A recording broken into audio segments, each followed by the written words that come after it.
everybody. Welcome. Cheers. Welcome to Trades Lady Happy Hour. This week we have yet another installment of meeting another awesome tradeswoman. So every week, if you're new to Trades Lady Happy Hour, every week I meet with a different woman in various areas of the automotive trades and kind of adjacent trades, and hear about them, hear about their story, hear about their successes and challenges. And these happy hours are really a way to just shine a light on all of the amazing, amazing women who are out there kicking butt in the skilled trades.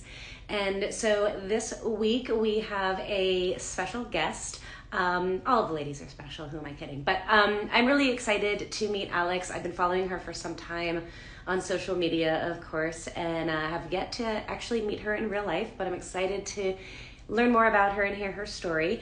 And I'm excited to introduce her to you guys as well. Alex is a professional body and paint technician. She's been in the industry professionally for about 17 years, is my understanding. She's done some estimating. She's managed a shop before. She is back to doing what she loves, which is painting and body work, and she does some pretty incredible stuff. She's full of wit and quirkiness, and I love following her page. She's got all sorts of really fun tips that she does. You'll get to meet her in just a few moments. Hopefully she should be joining us here soon. I do not see her. There she is. All right, I'm going to send Alex a request. She will be able to join in shortly. Excuse me. Hello. Hi. Hi. I see you. Nice to finally meet you. Nice to finally meet you. Yeah. It's nice to talk to somebody in person and not just their online pre-recorded persona. Yeah, no, I don't. I'm not very good at the online pre-recorded persona anyway. Me either. I'm a dork. And that's why I like you. So, well, thank you for saying yes and agreeing to do this. Cheers. yeah, thank you. I'm on Crown and Coke, so I'll try not to wake up incarcerated. That would be advisable. Definitely would feel a little guilty if that happened. I am on straight whiskey because I'm crazy like that. But you know, what are you gonna do? I'll do that with Macallan's, but not Canadian Crown Royal. No thanks. Yeah, no, Crown's not good for straight. You can't do that straight. If you're gonna do straight, it's gotta be. Then if you see that, I've had a bad day. So, would you give everybody a quick little introduction to who you are? I kind of tried to put it in a little nutshell, but I'm sure I missed a crap ton of stuff.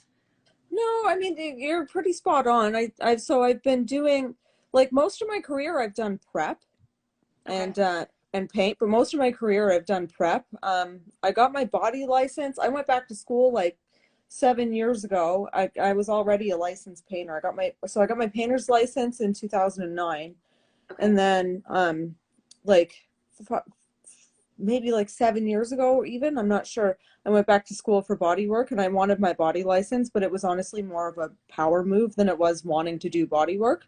I don't like lining things up. Like, I like small metal repairs. I like doing Bondo, plastic, whatever. I like doing bumper repairs. I like doing stuff like that. I'm not very good at frame related anything. I like it. Like the theory of it, I find really interesting, but I don't really put that into practice. I've always been more on the refinishing side, and now I'm painting full time at. Nice. He's my friend. It's his shop. We went to college together. Oh, cool. And then I got laid off from the shop I was at when I first started this work page, and I didn't make it like 2 lights up the street before I called him. I was like, "Are you hiring?" He was like, "Are you kidding me?" So like I didn't even like make it a full city block before I found out I was going to be able to work for him. So I love it. Yeah, it's good to, like, I'm fortunate I have a bunch of really solid people around me. So yeah, I think that makes such a big difference in this industry. Like, I feel like one of the biggest pieces of advice I'd give people, like, who are just getting into this industry, is like, don't burn any bridges. Like, you know? I've burned enough of those. I've burned the whole town. I mean, it's such a small industry. It's like knowing people and reaching out to people and having people to call is so huge. In the last like 10 years, I've made an active effort to be like more positive. But I guess like I had my own unresolved issues when I was younger that I needed to work out. So, Don't we all? Don't we all? yeah. So I want to go back in time a little bit. How did you start out down this path? Did you always know you wanted to get into body work, or? I ask myself the same question every day. I don't really know. I guess it was either get into the trade or continue down the path of self-destruction I was on. But I ended up going into co-op. I think one of my friends was doing prepping and masking, and I thought she was pretty cool. So I was like, okay. And then I was going into my victory lap at high school. So I got a job I got enrolled into a co-op program, got into one shop, got not beat up, but the guy was just a real creep. And Wow. So, and then he said something really inappropriate. So I went to my co-op teacher and I was like, okay, so I can't be there anymore. So then another shop rescued me and I did the rest of my co-op there. And that was great. And then I from there, I never looked back. Like I've worked in a million different shops. I've bounced around quite a bit. And I've also like moved a lot too, right? So like all within like the greater Toronto area, not like countries or anything, but like so then I bounced around a lot, but it's like I've always stayed consistent doing the same thing. And like to this day, like even my boss asked me, it's like, if you couldn't do this job, what would you do? I'm like, No idea. I don't even like to think about it. You know what I mean? Like I could not imagine not working in a body shop. As much as it drives me up the fucking wall sometimes, I couldn't imagine. Can I swear? Of course. Okay. Absolutely. You do you. Yeah. So I couldn't imagine not working in a shop still. Like I still really like it. And I've always liked it on the floor. I ended up going into estimating for like a year and a half at a dealer I was at. And from there I went from prepping, went back to school for body work, worked on the floor doing body work for like a year and a half. Hated it. And then I went into estimating because my living situation changed and I didn't want to be flat rate anymore. So I did that to have salary.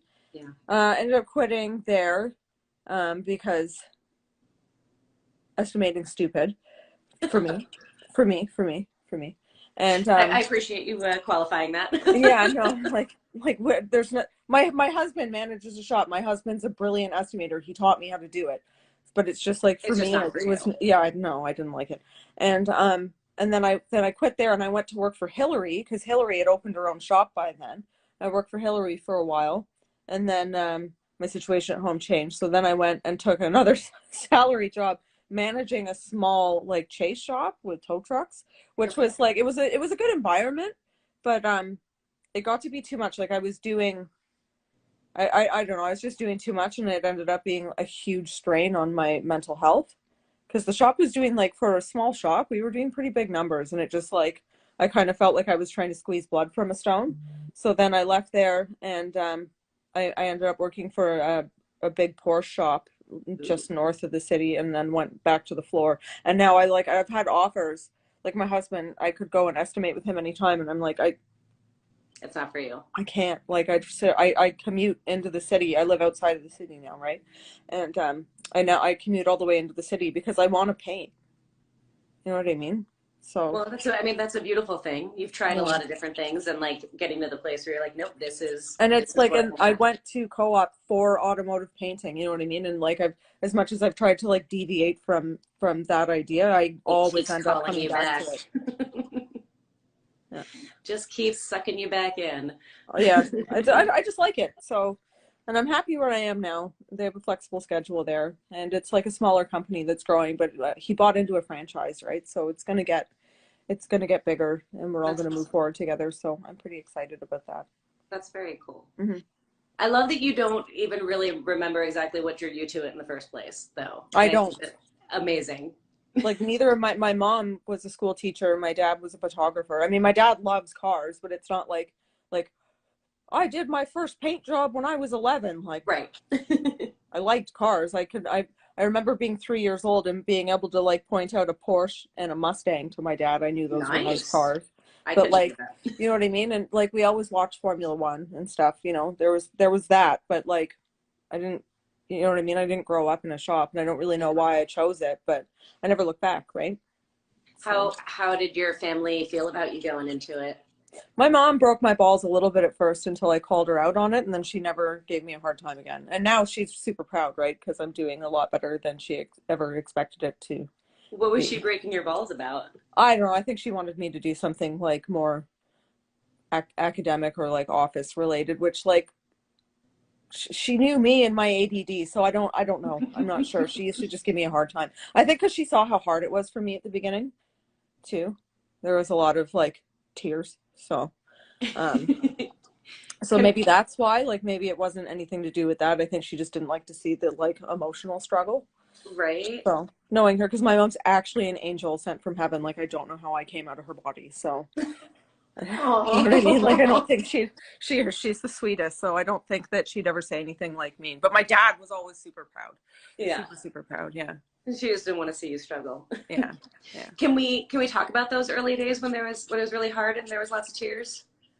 I What mean, was like in retrospect, I think a lot of it was like kind of my own shitty work ethic too, right? But it was just like I don't know, and I'm sensitive, you know what I mean? So it's like anything that I like see as an injustice or unfair, I would take like to heart, or like wasn't getting the training that I thought I deserved, or but like and to be honest, I try not to dwell on it or think about it, and I honestly don't really remember, That's cool.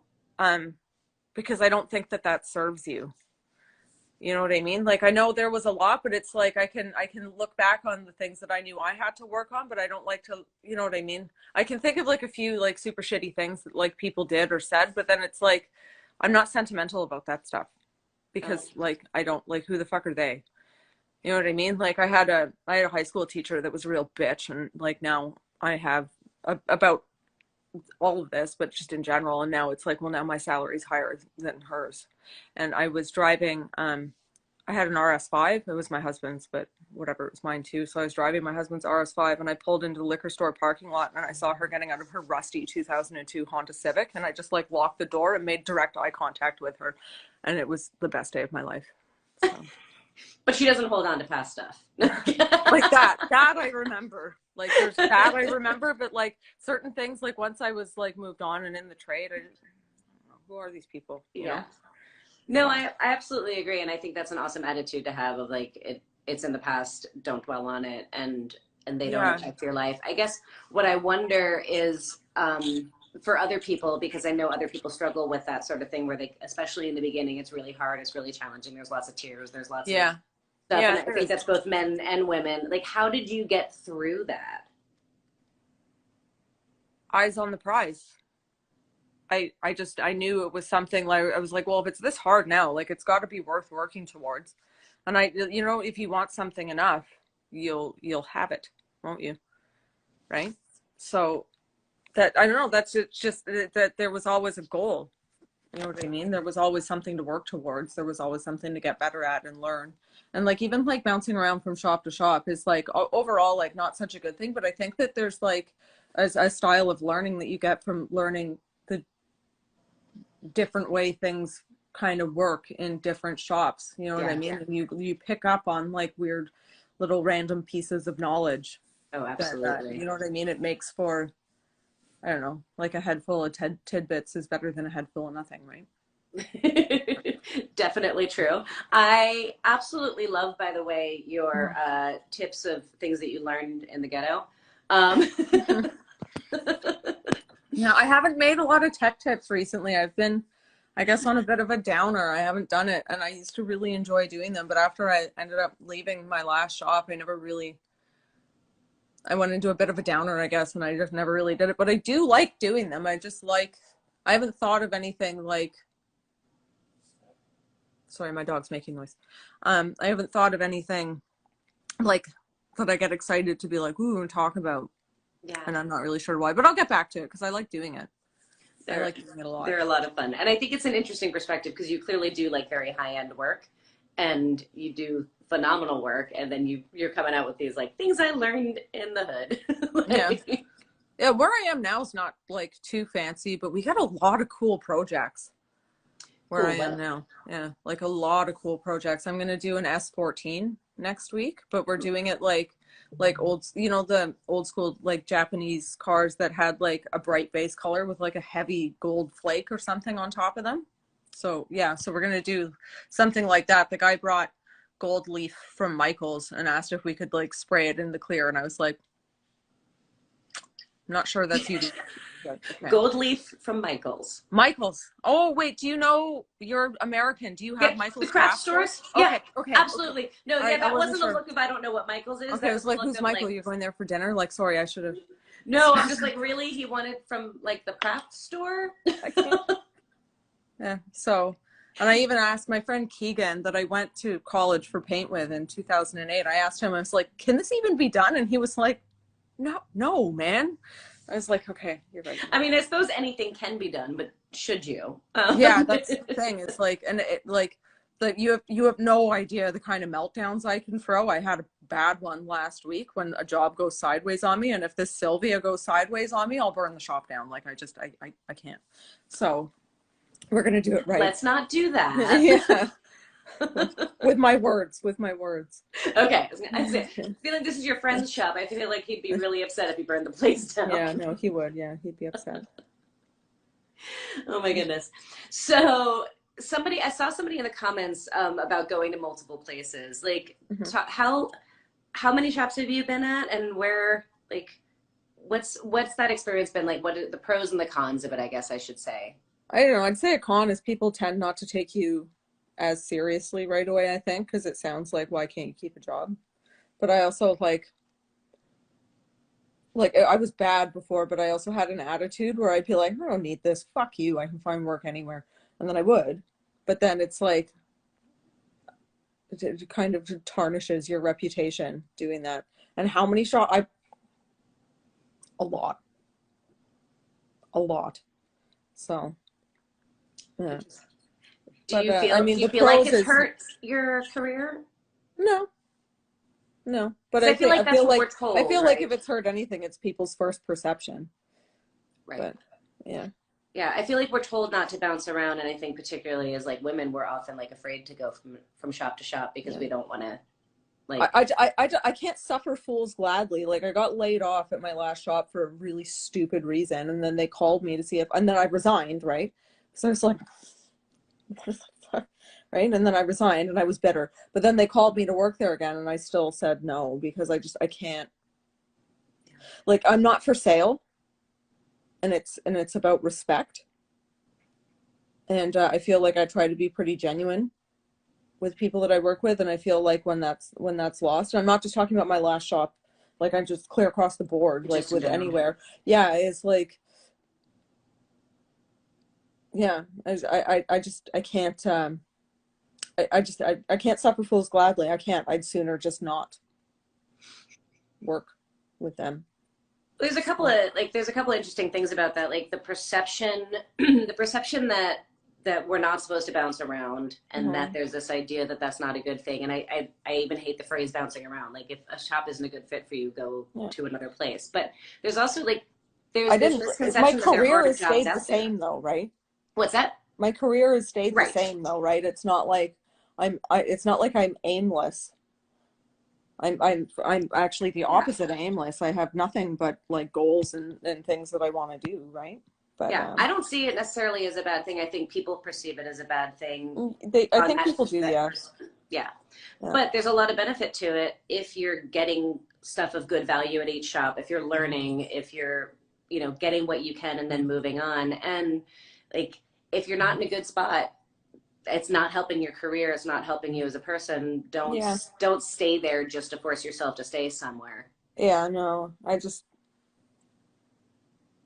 don't know. It hasn't held me back. And if anything, it's been like pretty cool for networking. Like, I've met a lot of people, right? Yeah.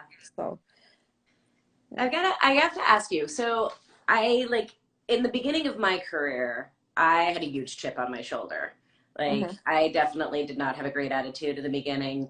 That's changed quite a bit over the years, but I'm curious, in your experience, kind of acknowledging that you maybe had some attitude stuff and some work ethic stuff, and you're using your words, in your, I guess, how do I phrase this? Like, just in looking back over your experiences and the times when like you had accountability and stuff versus having a chip on your shoulder versus like now maybe what the difference has been for you in your experience like going into a job with your depending on your attitude or I'd say my attitude now is I know my worth a lot more. And I don't go in like, oh, thank you for the job. You know what I mean? It's just like, I go in like, I want to work here. I'm good. You want me to work for you? Pay me what I'm worth. And like, you know what I mean? Like I go in more dictating now. Like I had an interview somewhere else and I didn't, like they called me. I didn't need to work there. I'm happy where I am. They called me in and I was like, listen, I will only come here for X amount of like dollars, like salary or whatever, right? And I was like, and they said, yeah, whatever, just throw a number at us. I'm like, I will. And if you don't like it, there's no need for you to ever text me again, right? Like, that's just like, I'm a lot more straightforward. I'm a lot more to the point. And I think like a chip on, like in some ways I have less of a chip on my shoulder, but I feel like in some ways, like the older I get, I don't know if it's a chip on my shoulder, but I just like my tolerance for bullshit is like, I don't have it. You know what I mean? Like into certain things. Like I remember when I was like 22, I'm like, why are women in their 40s so jaded? And now I'm 34. I'm like, ha ha ha. Yes. it just gets worse. Yeah. So it's like, I'm like, oh yes, I see. So it's like in some ways I've gotten like saltier, but I think, you know what I mean? But, or like tolerance to like people like, don't swear, it's not becoming of you. Whereas before, like when I was 22, that wouldn't have bothered me. But me at like 34, I'm like, fuck you. Right? Like I just like, talk to me like that. But I feel like I'm just getting more confident. Yeah. So there's, you know what I mean? But in other ways, like I have less of a chip on my shoulder because like it wasn't all for nothing, right? Like I enjoy what I do a lot and I've learned a lot. Yeah. So, yeah. I feel like it's interesting sometimes that they get confused the chip on the shoulder versus confidence. Or like they come from different places. Like yeah. When I was younger, the chip on my shoulder was because I didn't have the self-confidence, and so I kind of felt like exactly I had to fight. What it is. You know? I guess that's exactly what it is, and I just can't. It's like it's a blurred line, I guess, for me. Yeah. But I mean, we'll see. Uh-oh, you're freezing. Are you back? You froze. Hi. You're back. You're back. I don't know what happened. That's okay. You just froze. I'm here. I had a question and then you froze and it totally threw it out of my brain. So this is a topic. I'm sorry, that's my bad. No, you're fine. There's a topic that's been coming up in conversation with people with me a lot recently, and I always like when there's these themes, I always like to throw them out and ask them. But of like, I guess how do I put it? So knowing where your line is, like you seem very like certain and clear about what you'll put up with, what you won't put up with, what's okay, what's not okay. Was that always really clear for you where your line was? No, not when I was younger. No, but like I feel like that's something that like it not even just in your career, just like in life, that kind of thing becomes more clear. But it's also like the line that's a variable, right? Yeah. You know what I mean? Like it's circumstantial. Yeah. I feel like I hear women in the trades, younger women particularly, saying like, oh, somebody said this or did this. Is that okay? And it's like, is it okay to you? Right? Yeah, that's the thing. It's like some of the stuff that I hear, I don't know, it's like, oh, they did that. And I couldn't stand when people did that. Or it's like, I'm thinking about like what we were like joking about at the shop that day. I'm like, horrible, I know, right? But like, yeah. So yeah. I don't, yeah. But I mean, it is like, I guess the word is consent. You know what I mean? Like if somebody is saying something to somebody and they're clearly uncomfortable and they keep talking about it. Yeah. Like now you're dealing with an idiot. Right. Right. But it's also like, that's another thing is I've learned to not be polite in those situations. Like even just like standing at a bus stop, if I'm going downtown or something, it's like, I'm not afraid to be like, I'm not in the mood to make any friends today, dude. Sorry. Like, I just can't be like, and like, if I don't like something somebody says, I'll be like, wow, that was offside. Like, or what, like, do you care to explain what that means? Yeah. But I've gotten better at using, like, I don't, well, it's also like with a lot of people that are like that to begin with, it's not too hard to like overpower them with wit anyways, because they're usually dupes. So I think it is important for people to kind of figure out where their comfort zone is and where their line is, and that's not always. I think it's not always easy yeah. for you know how it is. The shops are Mm-hmm. shops are a little crazy sometimes, and knowing what you're okay with and what you're not okay with, and being willing to change Body shop that. especially, like I've been in mechanic shops and like you guys are normal, and I could not fit in. Everybody in a body shop is absolutely insane, and I live Wait, for who it. are you saying is normal? Mechanics in comparison to body shop employees are like normal, and we're all like I completely don't know what insane. shops you're hanging out at. I don't know. Mechanic shops are equally crazy, I promise you. Yeah, But it might be all the I fumes find and the vapor mechanics puffing. grumpier. That I agree with. Yeah, I find them a lot grumpier, and we are like by far crazier, and like not Well, necessarily always in a good way, but I don't care. I live for it. you're huffing all of those fumes all day. That's It's why. yeah, and then people come in, like customers come in, and be like, "Oh, I don't know how you handle the smell," and then we're like, "Smell." Yes. Completely desensitized. Right. Yeah. I always get a little nervous when we're doing body work at the shop and it Mm-hmm. smells with all of the fumes, and there's certain people who will walk in and be like, "Ah, Yeah, I love smells like it." home. I know. I'm like, Yes. "All right, we got to worry about you." Yeah. Definitely the fumes. So, so you are now working at your friend's shop. Mm-hmm. Um, what does your day to day look like for somebody who maybe isn't a painter or doesn't understand this side of the industry? What's that look like? Mm-hmm. Um, so I start like I, I have a really flexible schedule there, right? Because I'm right now that I'm paying more attention to my home and family life, which I find equally, if not more important, or at least for me at this stage of my life. So I dropped my stepson goes to university across the street from Okay, where I'm working, nice. and so I drop him off in the mornings, and then I pick him up before we go home, right? Like he has a dorm, but all his classes are online, so it's like Swedish prison, and being that isolated is not a good thing for a young person.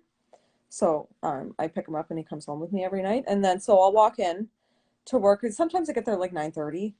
And so basically just like I'll tell them because they work late there, right? So I'll say have something ready in the booth. And if it's not ready, then I'll do a shuffle because it's a small shop. It's crowded, right? So I'll shuffle whatever cars I need to shuffle and get whatever I need in the booth, mask it, and then I match my color, go into my mix room, mix my paint, like, and it's been, and then I just paint it, and then I try and do 2 cycles in a day, but sometimes it's just the one, right?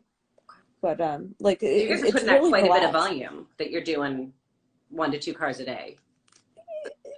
Yeah, I mean nothing like I was doing at my previous shop, but like that was high production. Like Are I'm talking you? about like Is it a collision shop or a resto? both where I am Both. now. Okay. Yeah, both. So If you're it's mostly, oh, go ahead. Sorry. no, Finish no, your day I and then I'll ask my questions. no, that's basically it. Like I just and then I'll paint something.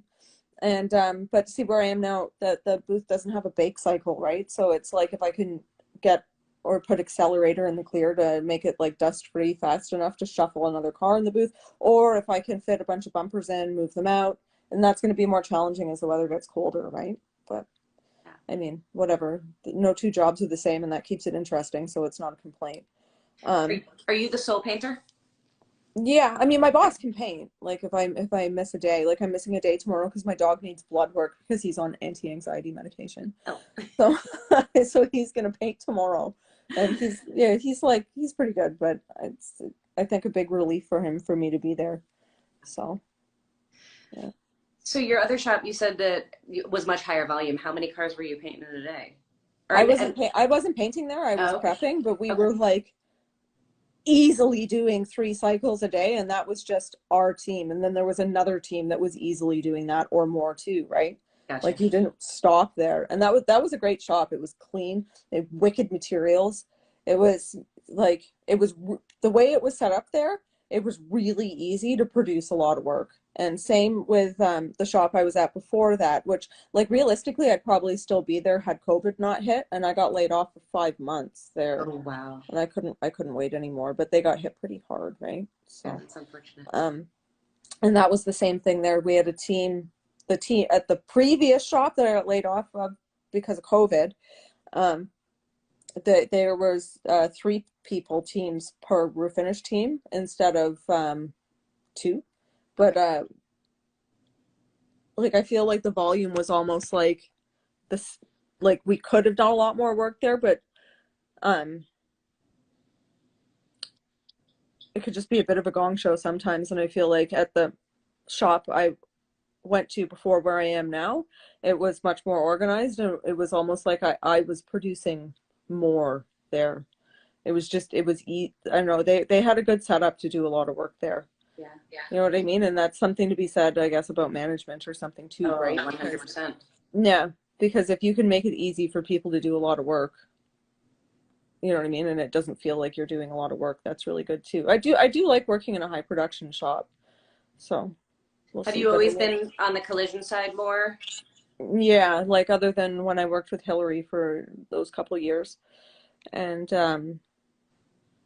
yeah, and like other little projects here and there. But honestly, I kind of prefer collision, Well, which if a you're lot of people mostly, don't. It's not as cool, but I do prefer it. why? There's less No delayed judgment. I'm just curious. there's less delayed gratification. That makes sense. Like yeah, you get to see the fruits of your labor like over and over and over again, and Yeah. it's like nice. Like you know what I mean? It's not like you're working on a week to get a panel straight and it looks like you've done nothing. It's like you just sand a panel and then you go over it with a scratch pad and you look at it when it's ready to go in the booth and you're like, fuck yeah. And then it gets painted and then it's all shiny and you're like, fuck yeah again. Like it's really, I like it. I don't know. Like I just, Yeah. I get more of a kick out of like high production stuff. Like That's an especially if interesting it's, perspective. yeah, if it's nice cars. Like I like working on like new Porsches, BMWs, Audis. I So don't blame you. Those are great cars to yeah. work on. Yeah. And not to take them apart. I disagree. They're awesome to take apart, Yeah. but that's, Well, where for you me, and I differ. yeah, but I'm absolutely hopeless with that. But I just like, Oh my goodness. yeah, It's cool to hear because I think, so often I hear people say that they hate collision, they only like doing restoration. And then, so there's like, the back and forth between that. But I totally get what you're saying, that like instant gratification. I think that's what I yeah, like about being a mechanic is it's that same, like, I have yeah, a thing, I do it, it's done, yay yeah, me, it feels really good, right? Versus yeah. the bigger projects, It's which like the same feeling I get from mowing my lawn. Looking nice. Like, it's just, I like stuff like that. And I don't know. And I find, actually, you know what? I feel like that might just be my personal experience because I find a lot of like high production collision shops are like neater and more organized, and I don't like mess. It bugs me. Like I don't like mess in my house either. It wigs me out.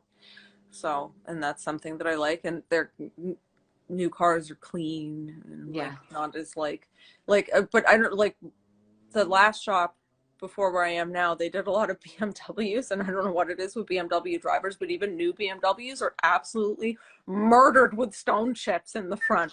So it's like working on an older car. I'm sitting here like guilty as charged. Yes. You would No, cry my if you my saw my my my Audi's BMW. front bumper is a nightmare too because I am. No problem. Hi, big guy. There's my dog. Oh, hi, puppy. I'm just introducing you to him before he jumps up on the bed and interrupts. Fair enough. Fair enough. No worries. I love it.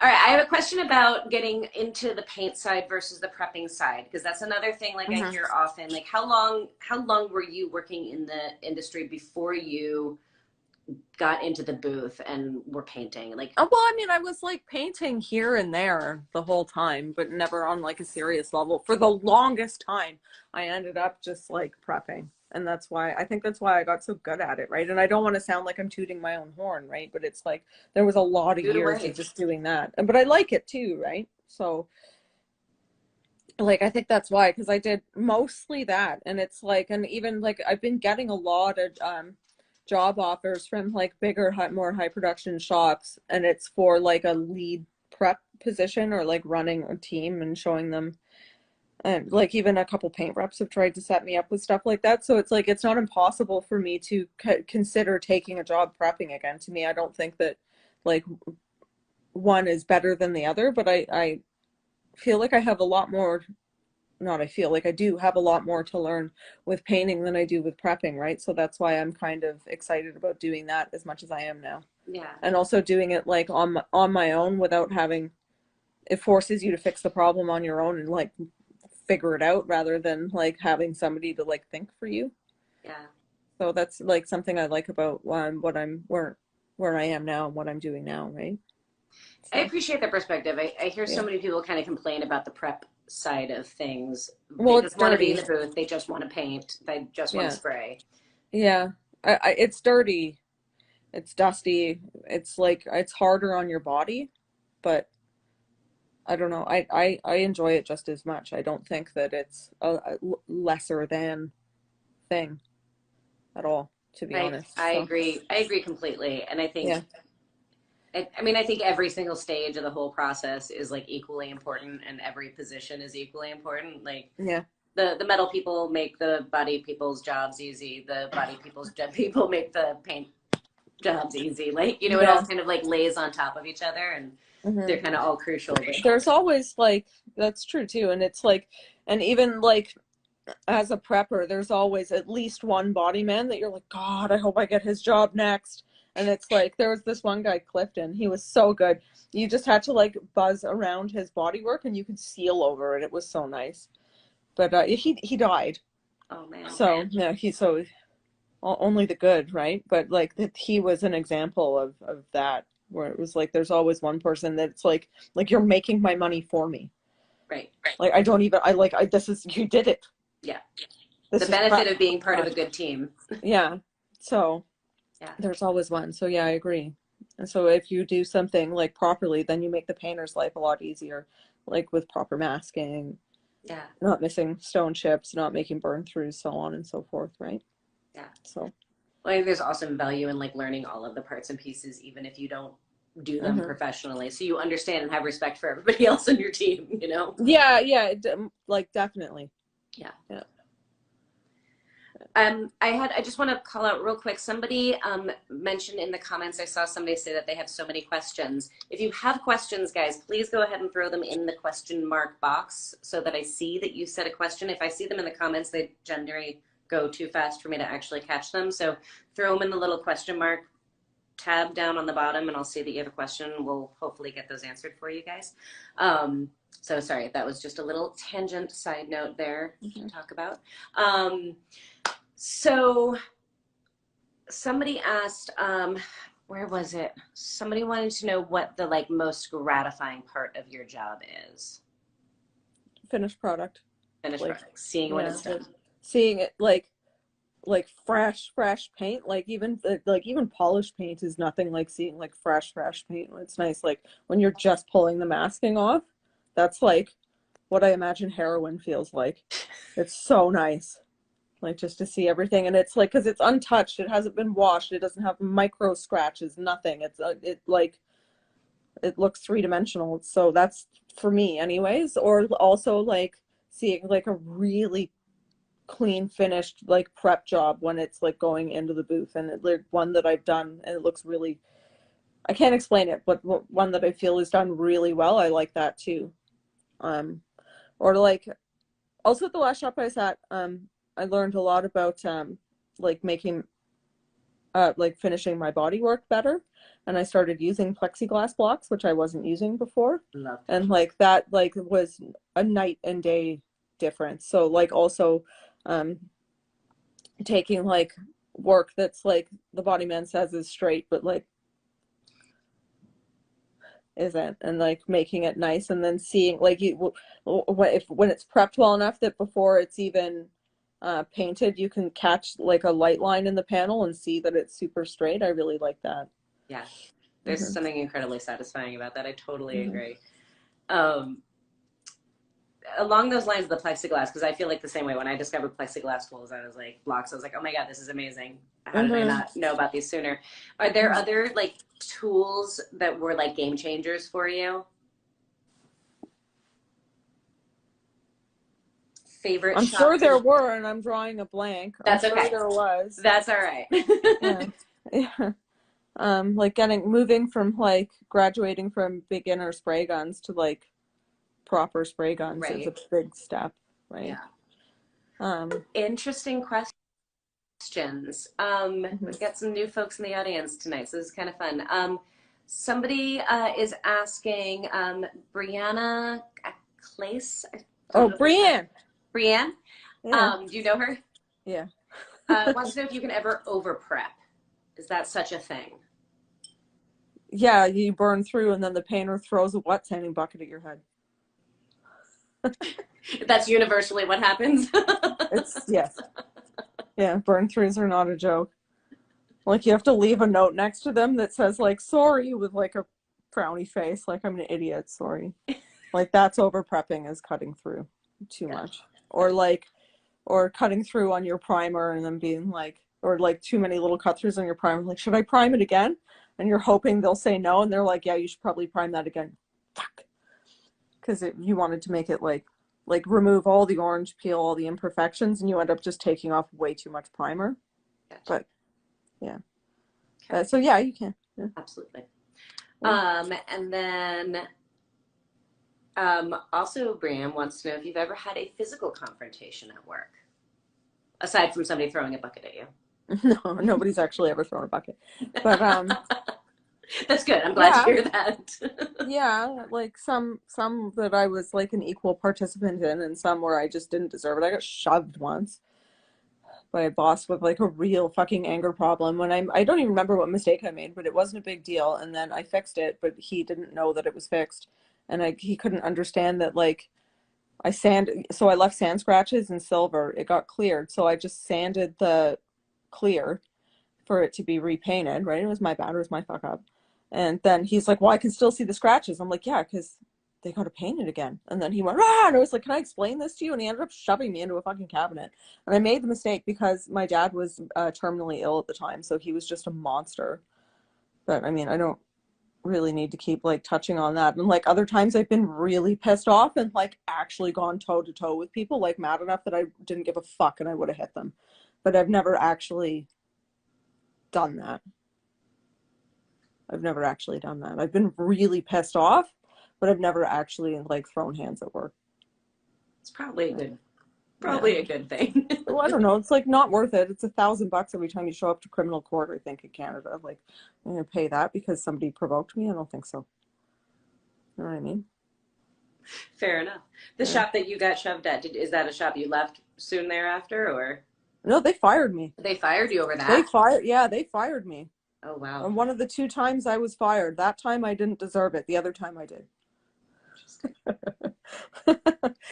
All right. So, yeah. Fair enough. Yeah. Let's see what other questions we have for you. Okay, I like this. Do you have any weird painter rituals that you know probably don't do much, but you can't stop yourself from doing? I like that question. Yeah, I smile at my Faith No More poster before I go into the booth. At your Faith No More poster. Yeah. Okay. Mike Patton's my boyfriend. But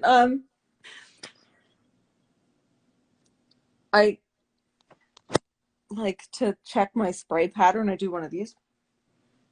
Like I can't see your hand. You like look down and then your hand goes and then you look at the spray pattern while you're spraying. Yeah. Which like doesn't really, but oops. Hello. Uh-oh. It doesn't. Where are you going? Don't leave us. Yeah. Sorry.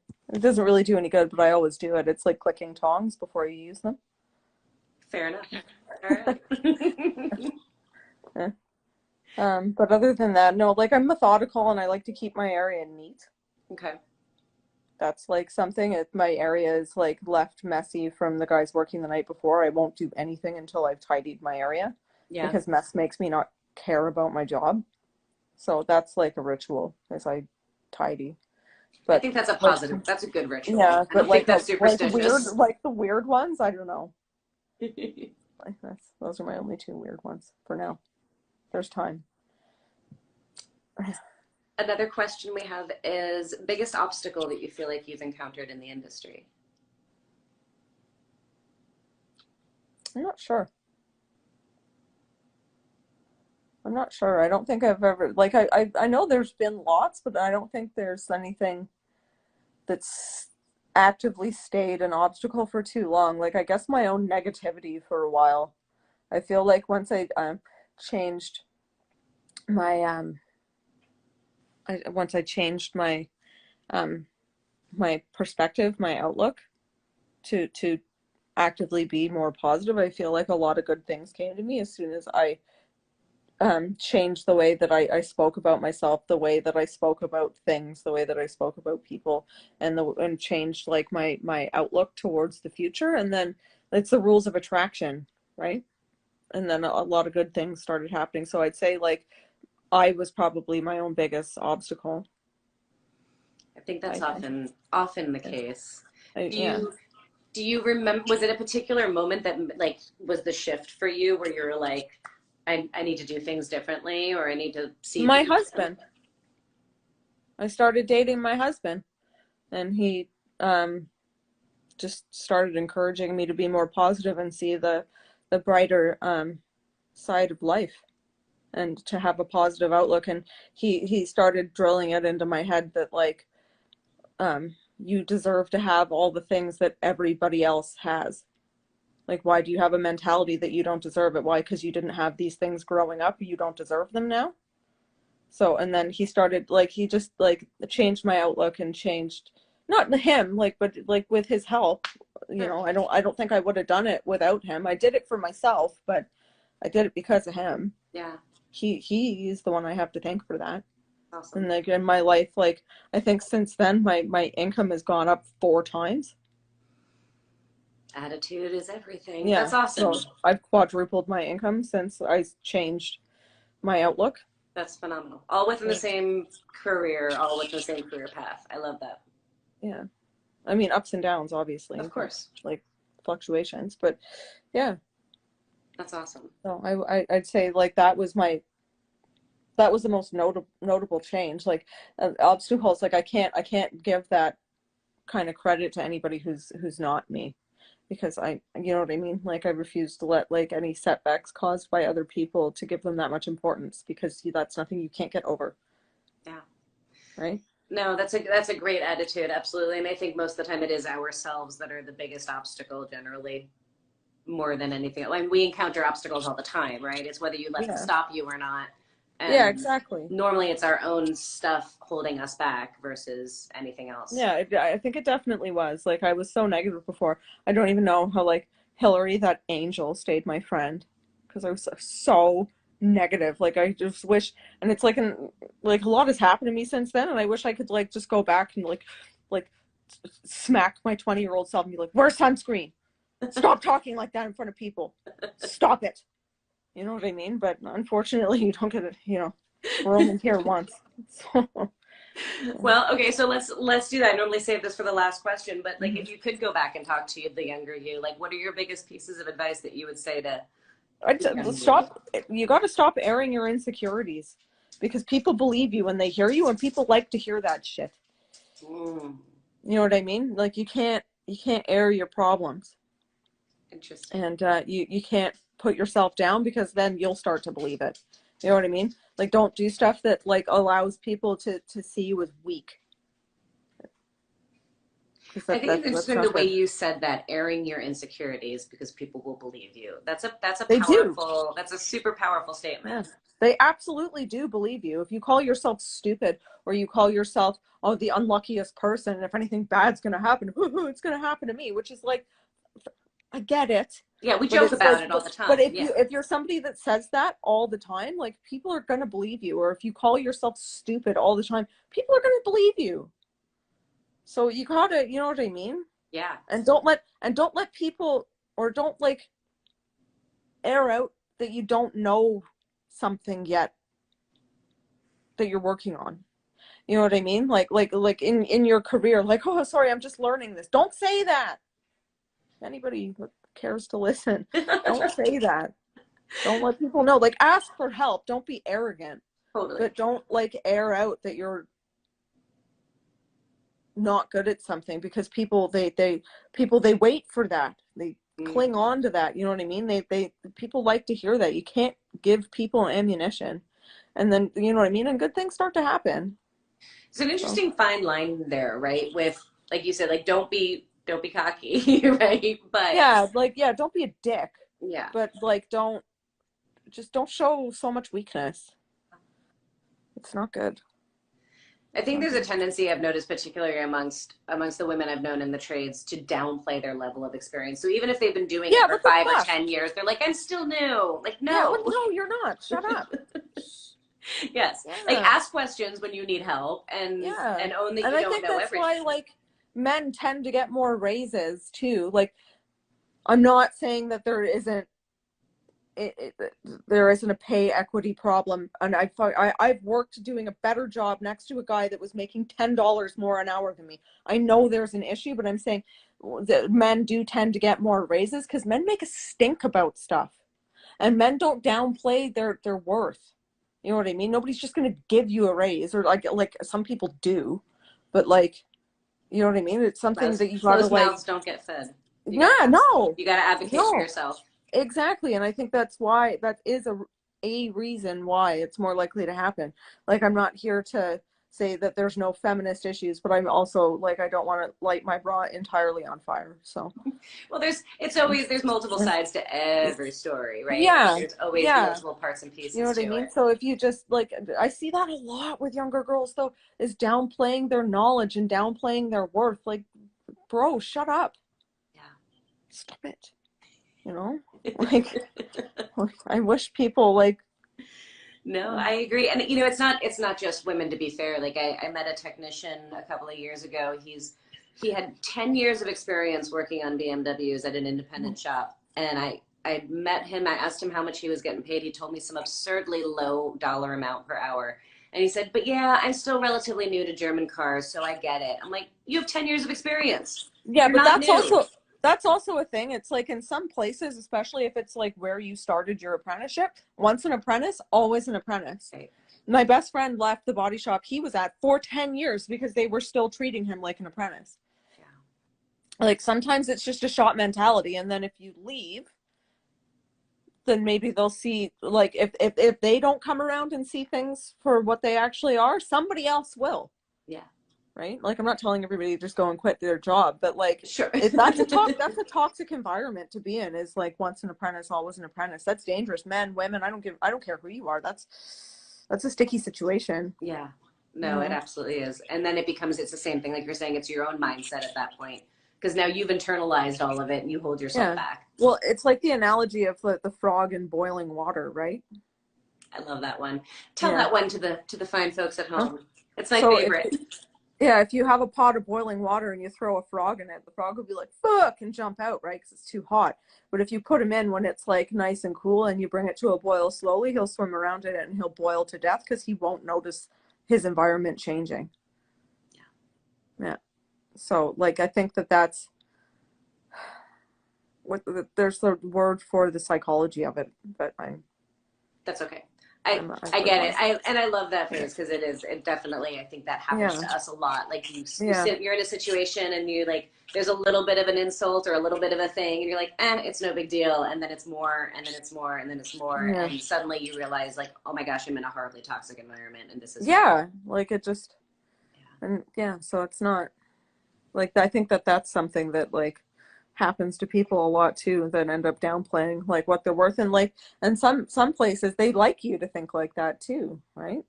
Because then you're not gonna ask for a raise, or you're not gonna ask for a day off when you really need it or whatever, right? So well, and then like we were talking about in the beginning, to loop back around, like the fear of being perceived of as bouncing from place to place keeps people often from moving on from something that it's time for them to move on from. Yeah.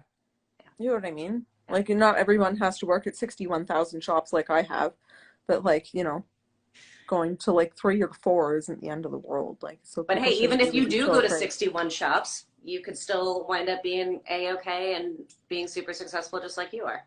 So. Yeah, well, I'm not super successful, but I'm happy, so that means something. That means you're super successful. I believe that is the definition of super successful. Yeah, to me it is. Being happy doing what you're doing. I love it. Do you have big plans? Any new things coming up on your horizon or goals, things you want to accomplish? I think I'm really going to pay attention to painting now because I'm doing so much more of it, and maybe take not like courses to teach me how to paint, but like the type of paint I'm using, like their brand specific courses, so I Yeah. can get to know the chemicals or whatever's better Yeah. and you know what I mean? Like I think I'm really going to hone in on that. And in my personal life, I don't know. I have my things. I do my stuff. Like Keep being I happy. have my friend Jess in Michigan. Me and her like mail arts and crafts to each other. And that's another thing is like through social media, I have so many really good friends that I've never met. I love it. Like I've never met them in real life, and honestly, I feel like some of them are like I would sooner go to them to like be picked up. Even Brienne, I've never met her, and like we've become like super good friends. I Even love though it. we live in the same area, we should probably hang out, Brienne. But like I have my friend Jess in Michigan. The owner of True Blocks is like an amazing resource to like he'll help. He doesn't care, like he'll help any knowledge he has. He's in Chicago. My friend Chris in Iowa, he's amazing. Like I've met so many like really good friends That's that I what's or kind just of like I've strikes. still yeah, or my friend Krista in Edmonton. Like, and I talk to these people often, and it's like all through the trade, through Yeah. social media. I've met some of the like chillest people I've ever met in my life, Yeah. and it's like I hope I get a chance to meet them all at some point. But Dima. Um, yeah, no, but no, I can't go. I know Yeah, next year. yeah, yeah. But I've always been struck by that with the Refinish community, particularly. Like, there's so much willingness to share knowledge and support one another and be a Mm-hmm. resource I in such find an that awesome way. that's more common in like people like in their early 40s and younger. I find like in older generations, especially like people that were like training my generation when we first started, there wasn't that kind of willingness. And I feel like maybe with like the adaptation of social media, I that think that's a people are big piece of it. like more willing to help and more willing to be nice. Yeah. Like SLB refinishing, that guy's amazing. You can ask him anything. Yeah. There's a ton, and You social know? media has been interesting in a lot of ways for that. Yeah. Like, not, You know what I mean? there's a Like it lot of isn't like, downside to social, but that's a huge oh yeah. upside. And I Oh, love, I had to take a break off my work account for a while. It's like, okay, I'm reformed. I'm not reformed, but it's just like I was just like losing my love for vehicles yeah. because I was paying attention to like things that pissed me off, and it's like it's not even real. You know what I mean? Yeah. Like nothing's real. Like Social media is weird place. nothing's real. Like there's real people that are awesome, Sure. but you know what I mean? Like, but it's like the stuff that I'm getting pissed off about in reality probably doesn't even exist. So I just took a break and Yeah. I was just on my personal account and didn't even look at any of the other stuff. And I was like, okay, I feel better. I like stepped back into it. You know what I mean? So like, I need breaks every so often, but like, I'd say for me, there's more positive than there are negatives. I think the connections are 100% the positive. I think the comparing Yeah, that we tend to networking. do to ourselves and comparing like the whole, people show their best work and then we're comparing our own worst work to their best work.